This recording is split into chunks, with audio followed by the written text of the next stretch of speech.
the Sports Betting Network. Follow the money. That's what I always say. You always follow the money. Yeah. This is Follow the Money with Mitch Moss and Paulie Howard on VSiN. Here we go. Welcome in. It is Follow the Money on VSiN, the Sports Betting Network. Mitch Moss, Paulie Howard, live downtown Las Vegas. Circa Resort and Casino is a spot. Very big 3-hour program lined up for you today. Along with all the games in the madness, there's a game going on as we speak. Matt Vasgersian, MLB Network, on the show coming up in 15 minutes. He'll join us for approximately a half an hour. We're going to go over his best Major League Baseball futures. We'll get into the Cy Young, Rookie of the Year markets as well. Steve Wist, the Meat Man, on soccer best bets. Bruce Marshall and Adam Burke a little bit later on. College basketball, Paulie. And we do have one game in the books already today from the Missouri Valley. There's one game going on right now. Missouri State leads Illinois State 17-16. Midway through here of their game in Arch Madness, Illinois State a 6-point favorite before the opening tip, total 133. These two teams did play twice during the regular season. Illinois State won both games, 74-68. At home, they were favored by 9, did not cover. On the road, they were favored by 3. They did not cover. They won that game 70-68, so they kind of like split the difference here on the neutral here, favored by 6 in this game. But they are currently minus 225 on the money line and minus 4.5 in play, down by a point. Yep, our old friend Dave Malinsky always pointed out this angle, that this was a under dream with the shooting background and how the league has trended over time. And Makinen's got great numbers at the last 10 years. If the total's 131 or higher, that's a 65% underrun. So we do have an over in the books. This fit the criteria with a 132, as you mentioned. And you got a 149 in the Valpo, Illinois, Chicago game coming up. So we'll see if we didn't take a lot of under money, which usually happens. Right. The screen usually lights up as they pound the unders with every conference tournament game in Arch Madness. That didn't happen so far. I have one bet, actually two, but I kind of split the bet, and I made 2 bets out of 1 unit, actually. And that's coming up in the horizon. I'll tell you about that here in a minute. How many bets do you have on the action today? I got 6. 6 games so far? Yes. What do you like? Utah Valley, lane 3 against Abilene Christian. Adam Burke's on it as well. Utah Valley, this is not a tournament game. They're trying to get the 1 seed in the WAC. I like Illinois, Chicago later tonight against Valpo, and I bet that. And there's a ton of other great angles in the horizon as well, and I had to take Omaha's on principle in the Summit. This is a 1 seed playing an 8 seed. Yeah. And the line opened 1.5. They swept Kansas City, and the games weren't close. Yeah, and Kansas City stinks. I don't get it. I don't get this at all. Yeah. The disrespect. As we mentioned, they're the 4th choice to win the league. Even though they're the 1. They swept Kansas City, no problem. The game opens 1.5. I don't get it. Yeah, this game also, like looking at the show for today, going back to last night, trying to like get the games and the schedule together.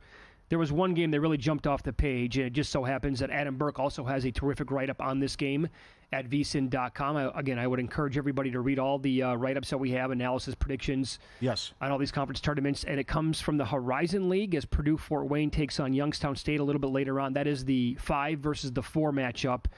Youngstown, 1.5-point favorites, total hovering around 156 now, but I bet it over 154.5. Mm-hmm. I split it. I have a half a unit on that and also a half a unit on over 72.5 for the first half. So Purdue-Fort Wayne won the first game 90-81. They covered -6, and it flew over 147. And again, read this. Everything is free on the website, VSiN.com. Until Selection Sunday, go to VSiN.com/champweek and check it out. The second time, Youngstown blew them out 93-71. That was in February. And Purdue-Fort Wayne was -1. Total was 158.5 in that game. Flew over that number. Mm-hmm. So it didn't fly over, but it went over, and I think it was kind of easy how it got there, actually. And today you have a total about 154.5. So based on looking at that, how this, by the way, conference is trending with the higher scoring games, and Burke had great analysis on it as well. It definitely put me on those 2 bets that I just talked about. Burke's analysis is Youngstown State made the adjustments after what they saw from Fort Wayne, and carved them up and took them out no problem. That's his analysis. Little VSiN on VSiN crime. Hoops makes Fort Wayne 3.5 in the game. So do with that what you want, but I'm with you on the over. And there's an incredible angle here from Makinen. You know, there's a guy in the industry that I like, but some of his stuff is so convoluted about if it's a full moon on a Tuesday and the temperature's 40 degrees in New Hampshire. But this stuff is easy with Makinen. In the horizon, home favorites of 5 points or fewer are covered 14 in a row. That's nuts. So that's Youngstown State and that's Cleveland State tonight. That fits that angle. There's another angle. You take the dog if they're catching at least 7 and they've already played a game against a team off a bye. That's 78% going back, what that's done. And now, how about that now? It's a large sample size, right? That's incredible. So this has also been the league that said we've seen chaos almost every single year, and the 1 seed goes out early. Right. So that speaks to, like, most of these teams that are going to be on a bye week, or a bye actually leading into their next game, I should say, they're going to have the clear advantage, and you would think, okay, now the team's going to be tired that they're playing the next day. And some of these teams, like in these conferences, are going to be playing 2 games, or maybe even 3 before they play their next opponent. But in this specific conference, again, it's been super strong for a team catching 6 points that they've already have a game in hand in the tournament. Yeah. A little bit surprising, though. Yeah, but that's strong. That is incredible. 14 in a row with the home favorite 5 points or fewer as well. Yeah, so the Patriot League is coming up tonight as well. Number 1 seed in that conference, Bucknell, they're laying 6.5 to Loyola, Maryland. Total 136.5 in that spot. The quarterfinal round of the Patriot League tournament has trended over 29-11 the last 40. Patriot League tournament games with totals above 139 also going over. 31-10-1 since 2014 to the over. There's only 1 game tonight that meets that criteria. It's Army at Colgate. That total is 147.5. What did you think here? Army, Colgate split, Navy split. Peterson makes Navy 2.5 though. Bucknell swept, American swept. One of the wins was by only 2 points though. A lot of support for Bucknell though, and you see Colgate what they're laying too. That's surprising. That Colgate's up to 8 in some spots against Army. So this one's tough to figure out, but a lot of people think Colgate, who's won it 4 years in a row, could cash a ticket at 5-1 in that range. Yep. 2 games coming up tonight in the semis of the ASUN. Single-digit underdogs in this tournament are 25-26 straight up, but 33-16-2 ATS since 2014. That includes 2 games already in this tournament. And single-digit dog here, North Alabama in the 6-point range against Jacksonville. Jacksonville won at home back in January by 4. North Alabama got them back at their home spot, 92-79 in the middle of February. And now lane 6 here, like I said, with that angle going back. And the other one here does not qualify because Lipscomb, still around a 10-point favorite against Queens. Queens won on the road, 75-73 against this team back in January. And then Lipscomb got them 94-81 in Queens back in early February. This total is 142. The first game was 75-73. That would have been over the total. The second game was 94-81, which would have blistered by that total in the game. Yeah. That's a lot of respect for Lipscomb. It's a lot of points. And I agree with the move with the over, too, as it's ticked up 3 points. Yeah, I think I said it's 147 now. Yes. My apologies. Yep. Tough one. I think I would take Queens with the points, and then the winners meet in the title game on Sunday. Yeah, I'll give you one here, too. Oakland plays, this is in the horizon, Oakland plays at Wisconsin-Milwaukee, and UW there, lane 6.5, total around 144.5. Oakland won the first game, 64-49 as a 1-point dog. The game stayed way under 146.5.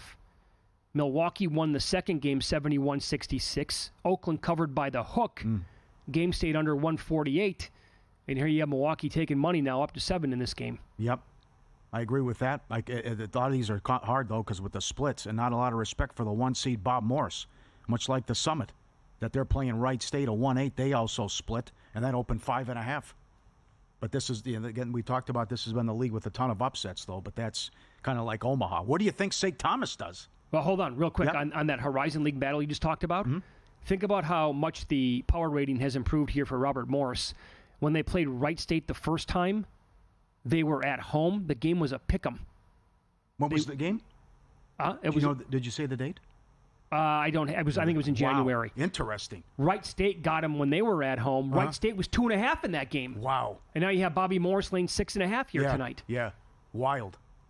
That's These are tough because some of these with the splits and then bizarre power ratings. And then St. Thomas plays tonight, too. That's a little funky, where you get 2 games in the Summit, then the other 2 games happen Friday. Yeah. And then the winners of tonight then play Saturday, and the championship is Sunday night, which is bizarre. But I guess it's an edge for Omaha and St. Thomas as well. But again, St. Thomas can't go to the big dance, but they're eligible to win this with the stupid transition rule. So we'll see if they're able to get it done. In that bizarre scenario, if St. Thomas wins it, Omaha goes. Sure. So Omaha still fans. I'm not going to look. Plenty of people have made the case for St. Thomas to win this conference tournament. And I think it makes a lot of sense. Yeah. This is their Super Bowl, no doubt. We want to help you bet smarter this tournament season, giving you free VSiN Pro access through Selection Sunday. VSiN.com/championship week, as Mitch pointed out. Enjoy full VSiN Pro access instantly. Every best bet, every host, every guest. The betting splits from DK and Circa. The daily email from Bill 80. And the 24/7 video access as well. Get the VSiN Watch app. Don't miss out. Free VSiN Pro preview. Sign up now. VSiN.com/championship week through the 16th. VSiN.com/championship week. Illinois State now leads Missouri State 20-17. About 6 minutes to go in the first half. Make it 21-17. They were a 6-point favorite before the game. Now in play, they are 7.5. Total is 130.5.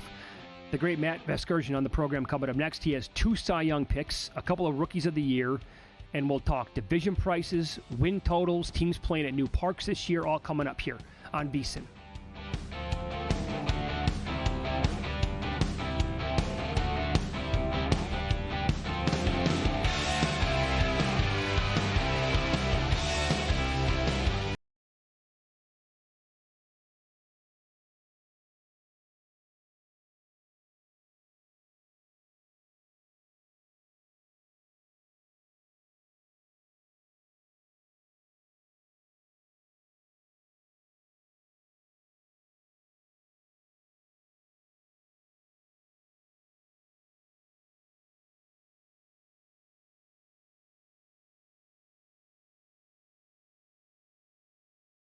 Ollie, have you had a chance to read the VSiN Daily yet? Yeah, came in at 3 a.m. What's Bill doing up that late? Well, rumor has it, it starts off with a 12-hour meditation session.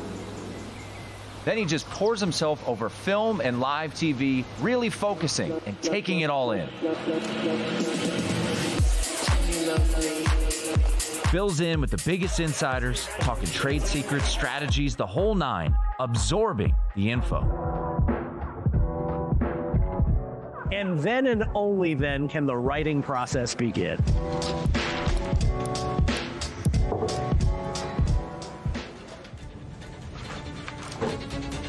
In Las Vegas, Bill's late night becomes your early morning. Wake up to the very latest betting insights in your inbox with the VSiN Daily. Sign up for free at vsin.com/newsletter.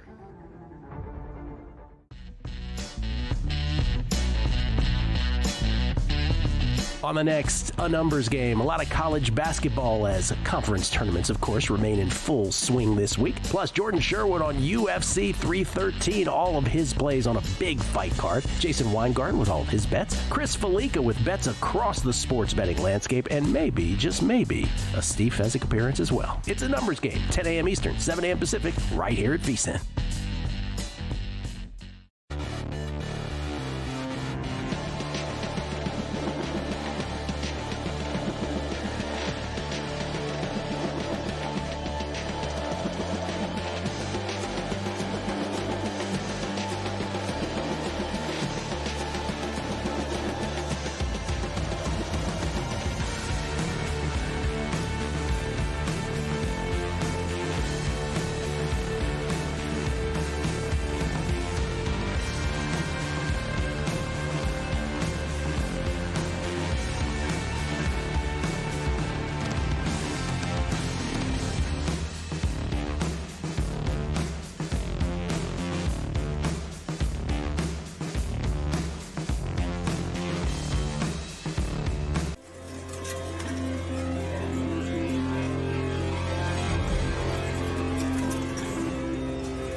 This is Follow the Money on VSiN.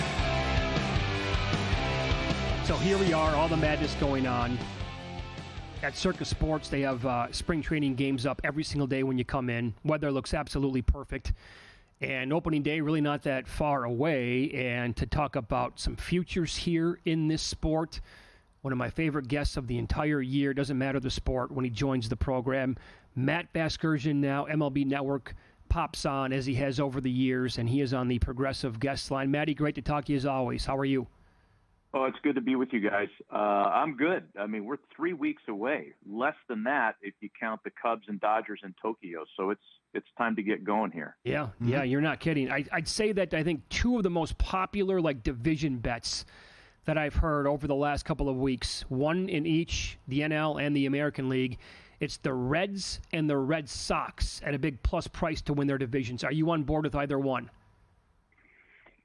Look, I think the Red Sox are a playoff team, but I have a hard time saying that they're better than the Yankees. I just don't believe that to be true at all. So winning the division, that's a little bit of a reach. Pizza money for them to grab a playoff spot, sure. As far as the Reds, that's a tough division to figure out because none of us thought Milwaukee was going to be as good as they were last year. And without Willie Adames, without Corbin Burns, a lot of their superpowers are gone. They're still going to be pretty good. The Cubs are a lot better.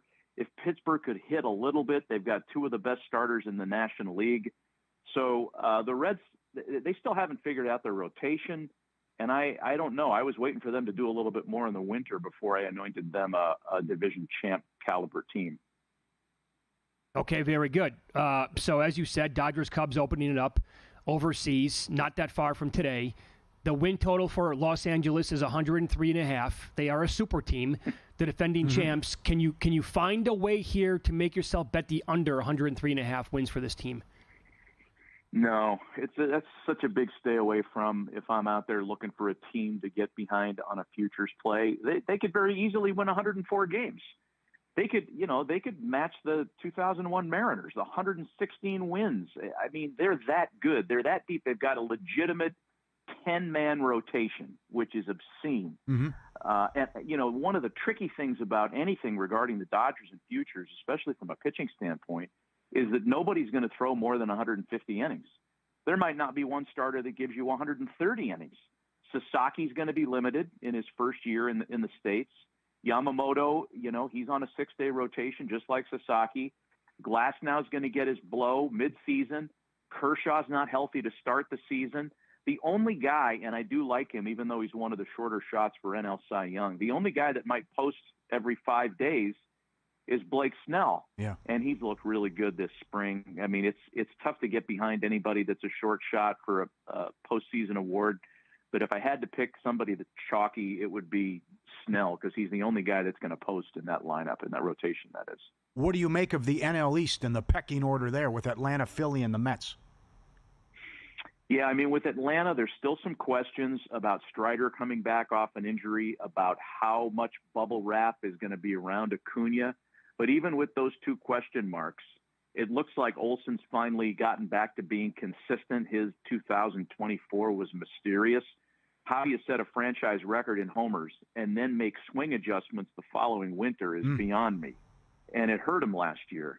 They're still good, and so are the Phillies. The Phillies picking up Jesus Luzardo was such a sneaky, strong move because that's as good a 4-man rotation as there is in the sport now. And I think with two guys in walk years, Schwarber and Real Muto, that can either lead to one of two things, and this is true of any player in a walk year. It either turns into a distraction or it motivates the heck out of guys to post career seasons. Neither one of those guys need that kind of motivation because they're both pros. I've got the Phillies as the best team in the division, but it wouldn't surprise me if Atlanta catches them. All this discussion about the Mets winning the division is way premature. They've got some real pitching depth problems right now with two of their projected starters hurt, with Soto overfed. I'm not buying the Mets to win the division quite yet. Oh, okay, very good. Does Vlad Jr. get dealt before the deadline? I sure hope not, but it feels like we're on a collision course for that. And, the cautionary tale is it's not real far back in the rearview mirror with how the Angels handled Ohtani. in his year where he was in a walk year and likely not to return. So if you make a deal for Vlad Guerrero, it's got to be the right deal. I still think, look, the price of poker went up for him when Soto got to 775. And, shame on the Jays for not being in front of that. Yeah. Because as soon as that was made public, Vlad said, well, I might have signed here for 350. It just went up to 550. Yeah. Or whatever. And I don't know if Toronto front office has the stomach for that kind of deal. It's too bad because that's the kind of guy you give it to. He was born in Canada, for heaven's sakes. And, those guys up there, they love their own. I don't know what they're looking for. I hope he doesn't get dealt, but I'm afraid it's feeling like that might be possible. This is right up your alley, and your tribute to the Coliseum. You grew up an A's fan. You went to games all the time. It was so good. So now we have two teams playing in minor league parks. It could be 100 degrees in the summer in Sacramento. There's a lot to this in terms of totals for the games and win totals. Also, what the ballpark is like with Tampa. I think it'd be in St. Pete's, Steinbrenner Field, and you could get a ton of rainouts. Take it away with what you see with Sacramento A's and also Tampa with the minor league ballparks, please. Well, I think the industry assumption is that the ball is going to go pretty good in Sacramento, right? Especially when you get into those warmer months. The one that's interesting for me from a future standpoint is the Tampa situation, because while the Rays pitching staff is lamenting the fact that they no longer have that very mysterious mound where every right-handed sinker baller somehow had another inch and a half of extension. I still don't know the optical illusion behind that. The left-handed hitters are thrilled. Brandon Lau is the guy that I circle, and it's 314 to right at Steinbrenner Field. Right center is shorter than left center. So a left-handed pull power guy like Lau, he fits that description beautifully, who's hit 21 homers each of the last 2 years in fewer than 386 at-bats. That's a guy that could be licking his chops. He is a pure power hitter. He hit 39 a few years ago. And get him out of the trop, and we're talking about a real sneaky home run prop over. Now, he's not the kind of guy that every book writes a number on. So depending on where you play and where you shop, I'm not sure if FanDuel and DraftKings gives you a home run number on Brandon Lau, but if it's in the low 20s, as I like to say at MLB Network, get me to the window with an alias. Yes, absolutely. I love that breakdown. Follow the money here on VSiN, the Sports Betting Network. Matt Vasgersian, MLB Network, our guest here on the Progressive Guest Line. How many other home run props do you like for season-long bets in terms of different individual players? Yeah, there's a couple other ones I think are interesting. And I always look for guys, especially on the pitching end, that are taking something different into the season. And I remember we had this discussion a few years ago when Corbin Burns won his Cy Young with the Brewers. It was, he added a cutter in the spring, and the Brewers people were secretly delighted with what it looked like in the spring, and he translated it into a Cy Young award. So on the hitting side, the Mets catcher Francisco Alvarez has made some really significant swing changes that have improved his balance and his consistency. And he's another guy. He missed some time last year. He's got some pop even when he was his previous self. He hit 25 homers in 2023. He hit only 11 last year, but he missed almost 2 months with a hand injury. That's why his number, the one I see, is at 18.5. That's just the middle number between his first and second years. I think he's good for 20-plus homers, especially in a lineup with a lot of protection around it now. You're going to worry about Alonso. You're going to worry about Soto. You're going to worry about Vientos. And here's Francisco Alvarez batting sixth that could sneaky pop you to 20, 25 homers by August. I like that. And I also like the Rockies first baseman, Michael Toglia. And look, I took the bait last year on a Rocky with a home run prop. I said there's no way Chris Bryant doesn't go over 19.5. He could get there by June, and guess what? He didn't even come close. So buyer beware with the Rockies, but Toglia is a younger player, switch hits, and he's good from both sides of the plate. It's not like he's in jeopardy of sitting based on a pitching matchup. He's going to get 550 plate appearances this year. And his home run prop is pretty intriguing too. He hit 25 last year, and that's a guy that I'd look at as well. Okay, so those are the three overall that you would look for? Yeah. I really like Alvarez a lot. That's the one that really jumps out at me. Maybe you can find like alternate home runs for him as well, like 20 plus, maybe even like 25 plus. Would you consider?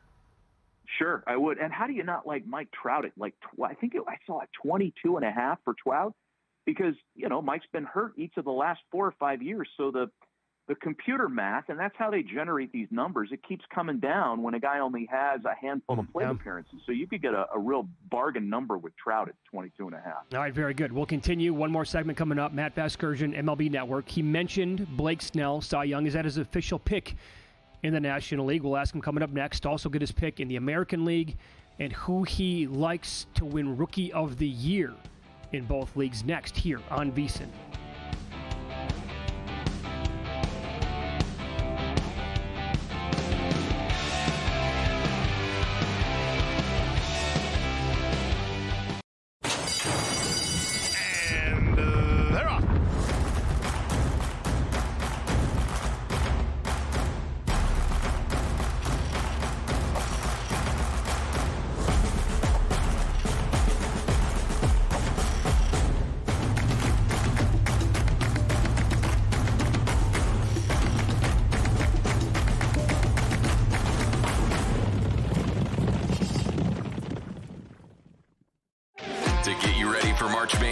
VSiN is offering a free pro preview during championship week. Get everything VSiN has to offer, including daily pro picks straight to your inbox, betting splits from both Circa Sports and DraftKings Sportsbook, and access to the VSiN Watch app to take VSiN with you wherever you go.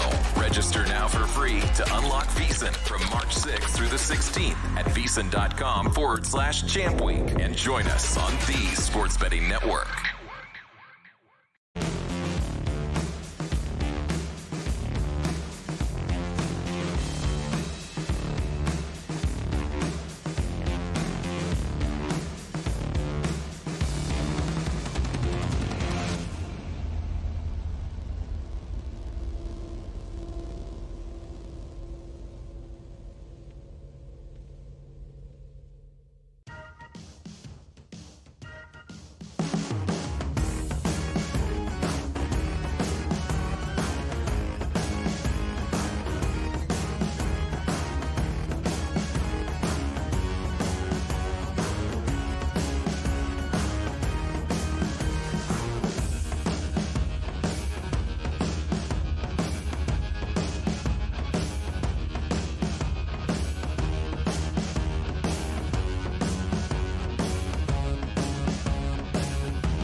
This is VSiN, the Sports Betting Network.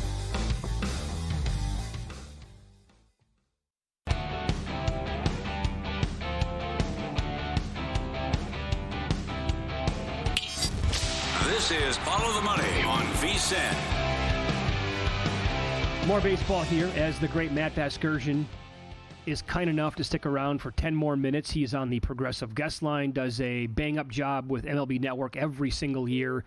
Love talking to him on this program throughout the course of the Major League Baseball season, and these preseason spots are some of my favorites going back. I mean, the calls that you have had, Matt, over time with the Cy Young. You nailed both, I think it was, the year that you had Corbin Burns. I'm forgetting right now who was in the American League that year, but you came back with Sandy Alcantara in 1 year. You nailed him as well. So, and the analysis is as good as it gets. You did briefly mention that you don't like to go like one of the short guys on the board to win the Cy Young, and you threw out Blake Snell at 10-1 as a possibility. Is he your official pick, or would you consider him, or are you going to go somebody else?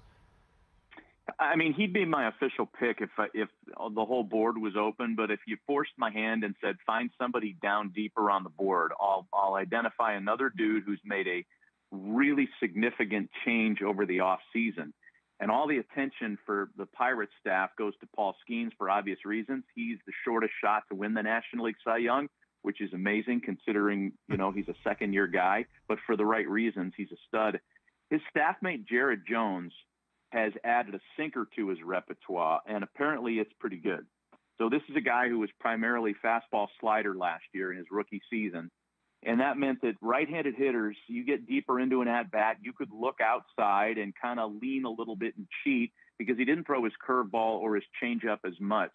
Not only is his curveball a lot better, but he's added the sinker that'll run in on a right-handed hitter and looks the same coming out of his hand.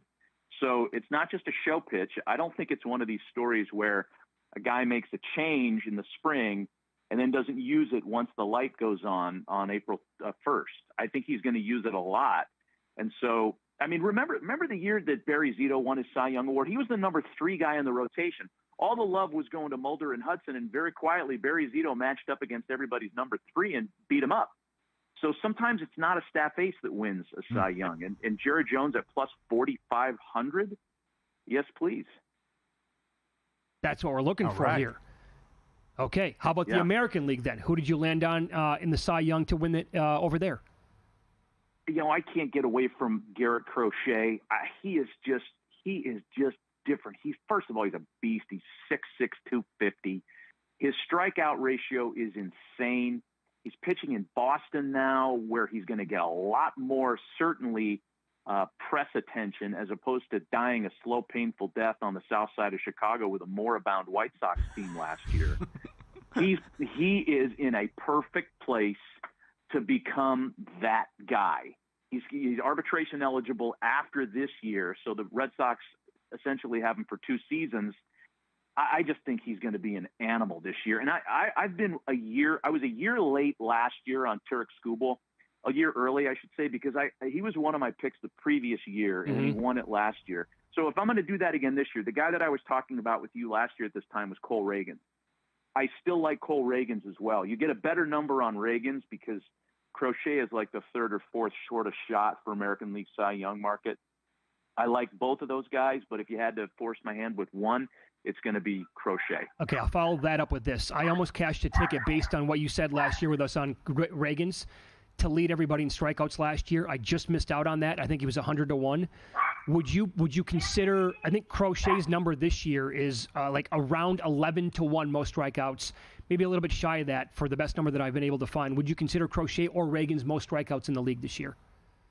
I consider Crochet there before Reagans as a strikeout guy for sure. And he's also, no longer are you pitching in the unbalanced schedule where you get to strike people out in Baltimore and New York in 4 or 5 starts a year. But I think Crochet's more of a swing and miss guy than Reagans. Is that just to lead the American League in strikeouts? You can actually find that at some books. That's to lead all of Major League Baseball. Okay. I love him to lead the American League, and I think that's a pretty good bet to lead all of Big League Baseball, too. What do you have Rookie of the Year? My Rookie of the Year, this is just a gut thing. And there's 2 guys, and this is such a vague market, right? It's really hard to get out in front of this. What you look for are guys that are going to have an opportunity. And last year, I'm talking out of both sides of my mouth now because Skeens wasn't in the opening day rotation in Pittsburgh. He came up in May and won Rookie of the Year. So you can do it without having a guaranteed spot. The guy that finished second and third, like Jackson Churio, didn't start hitting until June, and Merrill was a role player until late in the spring last year. So I love Jacob Wilson of the Oakland A's because I was doing the game actually on the air with the Angels when he made his major league debut and then got hurt, unfortunately, and missed essentially the rest of the year. He did come back at the very end. Everybody I talked to about him from the top down says this guy straight hits. And you look at his minor league and college numbers, he hit 400 in the minors in almost 100 games. 400. So even if you hit a bunch of singles, if you hit 350 as a rookie, you're going to win the Rookie of the Year award. Going to play every day. He's the guy, and, he's got a big league pedigree. His dad, Jack, played in the big leagues for a long time. Jack Wilson, who looks a lot like Steve-O from Jackass. Google that, and you'll be blown away at how much they look alike. Jack Wilson is my guy. And the other guy in the American League, and Buster Olney turned me on to this guy earlier. He's like, you got to look into Carson Williams. He's a young player with the Rays. His stolen base totals are absolutely obscene. If he gets on base, this guy could steal 100 bags in his rookie year. Carson Williams, outfielder with the Rays. Those are my two kind of downboard AL Rookie of the Year picks. Beautiful. Okay. What would your favorite win total be? Wow. Well, last year it was Oakland, and they had no problems exceeding that. I have a hard time tying up, long-term dough with win totals because the lines are so sharp. And, you don't want to look at the top of those things because, feel free to play the Dodgers over 103.5. I don't think that's a bad play at all. Everybody in the NL East is going to beat each other up. AL Central is going to beat each other up. Nobody seems to think Milwaukee is going to be as good this year, but their number is 83.5. So the markets are saying they're still a better than 500 team. I'm tempted to look at a team like the Blue Jays at 79.5 because there's so much variance there. Their veteran rotation could be pretty good. If the Vlad and Bo Bichette dialogue doesn't get distracting, they're going to be good this year. I love Joey Loperfido and Will Wagner, a couple of their young guys. The Nationals number is 71.5. And they still have some pitching depth problems. But if their young guys click, Cruz, Wood, Abrams, they're going to be sneaky good. So I'd probably look at teams like that, Toronto and Washington, more so than the Yankees and Dodgers of the world. Sure. Can you make a case for anybody to win the National League MVP not named Shohei Ohtani? Yeah, the only way that happens is if Shohei misses time. And the only guy that I consider backing at this stage of the game would be Elly De La Cruz. He is just absolutely electric. If he steals 60 bases, and I think his number is somewhere in the high 50s as a stolen base future, and if he hits 30 homers, which is absolutely possible because he really improved last year from the right side. The criticism on him was he's electric from the left side of the plate and real pitchable batting right. He works really hard, and I've spoken to coaches on that staff that say he's not just one of these flashy guys who, with the hair and the big long limbs is going to get on highlight reels. He works, and the proof's in the pudding. He improved dramatically, so he'd be my non-Ohtani NL MVP. Okay, very good. By the way, did we go over National League Rookie of the Year, or were those the two guys you wanted to go with from the American League? Yeah, those are the guys I have a feel for. Dylan Cruz is the short shot because he's a talented guy and he's going to have a whole complement of at bats this year. So if I had to pick one guy, that's just kind of that's not really a hot take because he's going to play a lot this year. Sure. And the two teams who will be meeting each other in the World Series will be? Oh, boy. I keep saying the Phillies, and they keep disappointing me with these early exits. Why not back the Phillies again, just because it's so boring to say the Dodgers? Mm-hmm. And I don't know. I said at the beginning of the offseason that the Red Sox hold a key to the entire winter, and I don't think I was wrong with that. If they behaved like the big market team they are, and they have by acquiring Crochet and signing Alex Bregman, even though there's some discontent there internally, I think there are people that are, you got Tristan Casas saying, hey, I'm not coming off a first base. You got Devers saying, hey, I'm not coming off a third. We don't know what Alex Bregman's going to look like at second. I'm sure he's fine. He's super athletic. but it's not all hunky dory there. They've got some things to figure out. I think the Red Sox could surprise people. Why not make this a year that the Red Sox contend for a World Series? Yeah, I don't disagree. I'm very high on that team as well. Matt, you're the best. Thank you so much for 30 minutes today of your time. We really appreciate that. And have a good week, and we'll talk to you soon. Okay, bud? Good talking to you guys. See ya. There Great you go. job. The Thank great Matt Basgersian, MLB Network here on the Progressive Guest Line. Crochet total wins, 10.5. De La Cruz stolen bases, 55.5. Big number. Isn't there a market on will a guy steal 80, 90, 100 bases too? That has to exist, yeah. Get that with Williams? Wow. Yeah, I've been shopping around for the best numbers since he's been on with us. So we'll share some of those, and Paul's going to run down win-lose coming up next year on VSiN.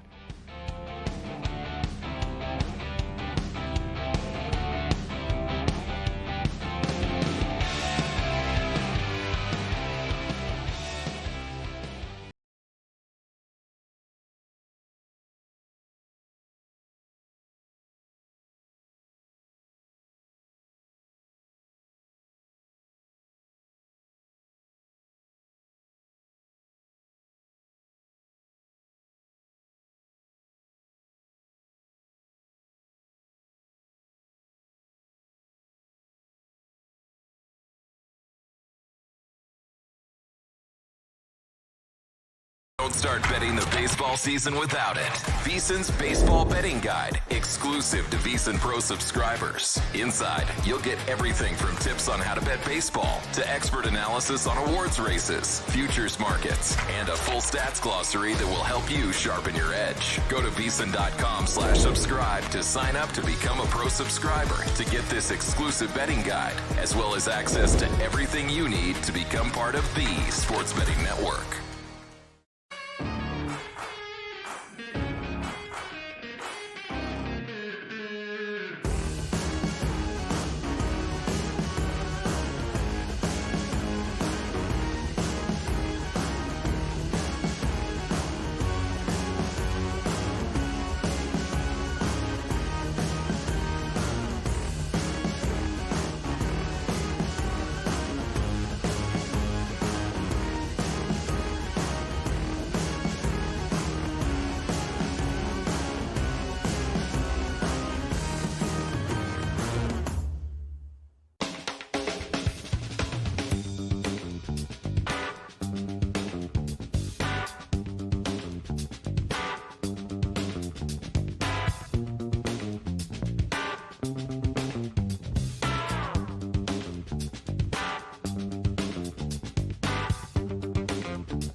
last night? Wow, winning. Or was it a rough one? Well, they can't all be winners, can they? Loser! You're a loser! Paulie Howard recaps the night in sports betting in Win Some, Lose Some. Some upsets last night. DePaul plus 350.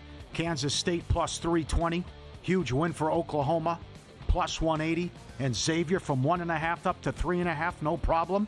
Keep an eye on this, that these teams that need to win the last couple nights have all got it done. We'll see if it continues over the weekend. But must win doesn't mean must bet. And also, the top teams in the ACC have been blowing out the bad teams or below average teams and covering no problem in the ACC. And Louisville is on an 18-1 run straight up as well. Golden Knights $1.30 up to 180. Punked Toronto last night. What was that, 4-0 in the first period? Yeah, 3-4-0. Crazy. Yep. Cavs win again. They didn't cover. But that's 12 wins in a row for Cleveland. 52-10 on the season.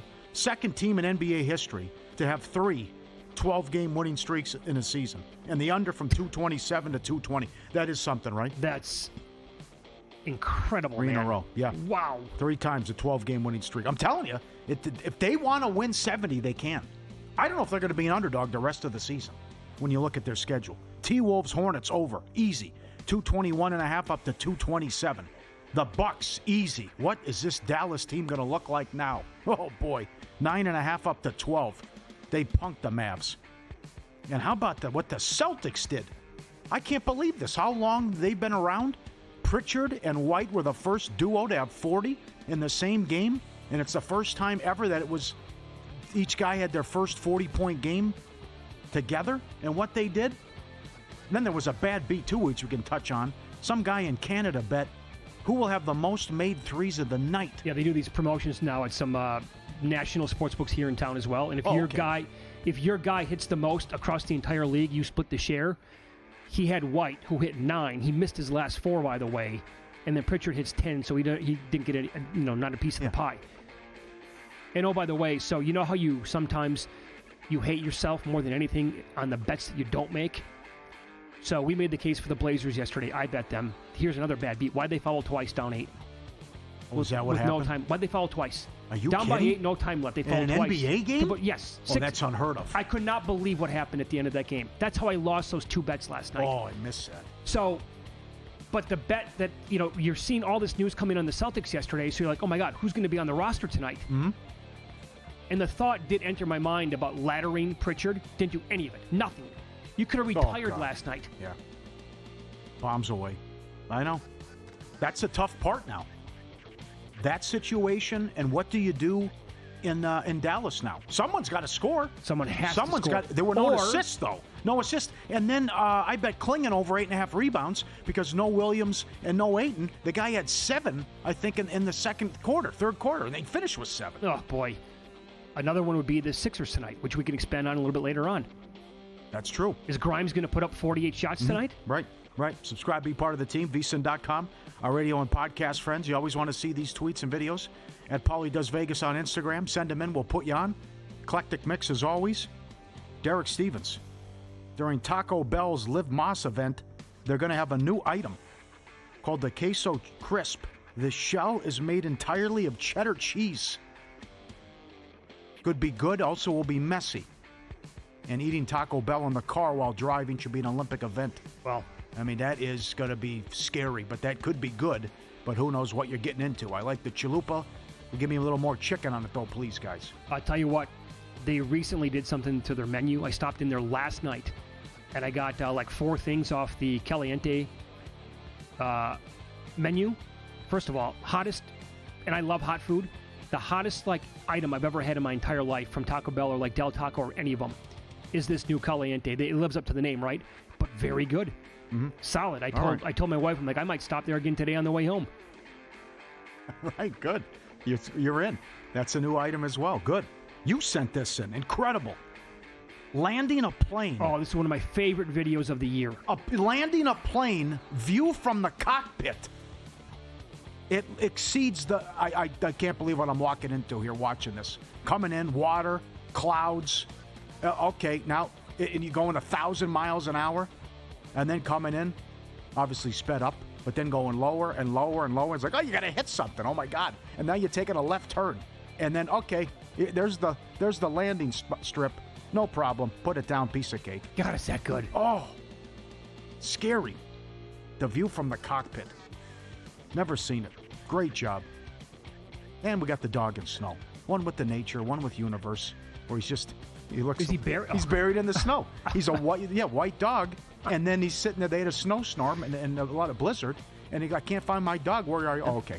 He buried himself in the snow. Then he comes in. He couldn't even see the guy. Oh, here I am. How you doing? Peekaboo. There you go. Excellent. Lose some Pistons 1.5 up to 3.5. Harden got me here.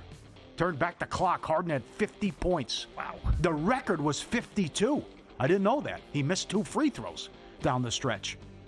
Thunder over against Memphis, 247.5 up to 252.5. No good. And one lose some. I saw Mike Golick tweeted, this is where I draw the line. I don't blame him. Villanova baseball. A Philly cheesesteak milkshake. Shake. No. Get that out of here. Come on, guys. Who comes up with this? Yeah, right. Who would eat that? Who would try that? Oh, God. It's terrible. Yes. Join us for the ultimate Follow the Money experience beyond the booth. Hang out with us, VIP Cabana, the best pool, Circa Stadium Swim, catching all the action, blackjack, shots, beer. Top Follow the Money moments. VSiN Beyond the Booth. First come, first serve. Dates limited. VSiN.com/Beyond the Booth. Reserve your day today. And whether it's the Madness, the Masters, playoffs, whatever you want, start a football, your fantasy draft, whatever. VSiN.com/Beyond the Booth. Get there now. Okay, so I shopped around since Matt Vasgersian was on the program. He did his annual breakdown of who he likes to win some awards. He gave out his bets, his picks for the Cy Young Award in the National League and the American League. He did say that Blake Snell is going to be the one Dodger pitcher to probably go every 5 days, and he just thinks he's going to be phenomenal this year. But then we'll play this back in about an hour from right now. If you missed it, we'll do it again then. Or you can go back and watch it on the VSiN Watch app too whenever you have time. He made the case for Jared Jones for the Pirates. Definitely shop around. Mm-hmm. The first book I looked at was 70-1. Circa offered 175-1. So I took 175-1 on Jared Jones. And he also said Caleb Williams from Tampa Bay, absolute speed demon for American League Rookie of the Year. And this number is kind of all over the map as well. He's not even listed at some spots that I looked at. But I did find him at 85-1. So I threw a little bit of money on Caleb Williams at that number. He also said Jacob Wilson for the A's. He is around 14 or 15-1 to win the American League Rookie of the Year. The numbers on Garrett Crochet they're not going to be jumping off the page like some of these other guys he gave out or other winners that Matty V has given us over the years. Crochet Cy Young is basically below 10-1. Yeah, that's incredible how low he is right now. And Circa currently has the best number that I found. I didn't look at every book, but of the handful of books I looked at, they're offering plus 1025 to lead all of Major League Baseball in strikeouts. But he's right. I mean, when he came on and gave up Corbin Burns, in 2021, it completely popped. And as he said on the air, the Brewers knew that he was working on a secret pitch in the offseason, and they were blown away by it. Jared Jones now with the sinker, maybe the same thing can be. And I love what he said there, too. The year that Barry Zito won it, I want to say Barry Zito won like 23 games that year. It was more about Hudson and Mulder. Yeah, right. And he was the third guy on the staff. So that means you're not going to be getting the best teams or the other team's ace, nor are you going to get like the other team's second best pitcher a lot of times. Who was the guy? What was his name? McClanahan? Yeah, Shane McClanahan. Yeah. The Jones breakdown reminded me of that a couple of years ago. Oh, that's right. And the guy was the favorite, I think, at one point. He was. And then, but his angle again was with that mound in Tampa. I think and how good that year the guy had. I hope I'm not getting my years mixed up here, but I think that was like the repeat year when he said McClanahan for Cy Young in the American League turned into the favorite before he got hurt, like you said, and the same year that Alcantara won it for the Marlins. Yeah. And he was at a really, really nice number before the year started. Mm-hmm. There you go. And a lot of people love Crochet over 10.5 wins. That's at Will Hill Caesars, by the way. Well, he's going to get the run support. Yeah. That's for sure. And he was so good last year when he was in there. You know who was really good? 4 innings and take them out. We were mocking this guy on the air last year to begin the season. Who wasn't? Because he was so bad.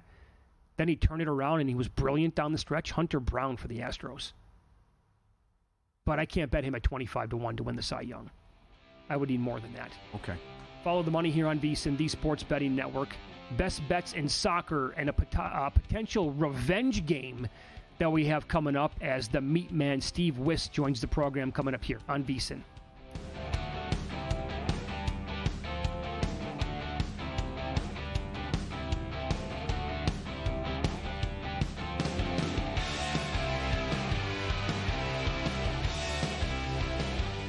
And we're out. Okay, give me 1 sec. I need to load funds into my gaming apps. Stormy, really,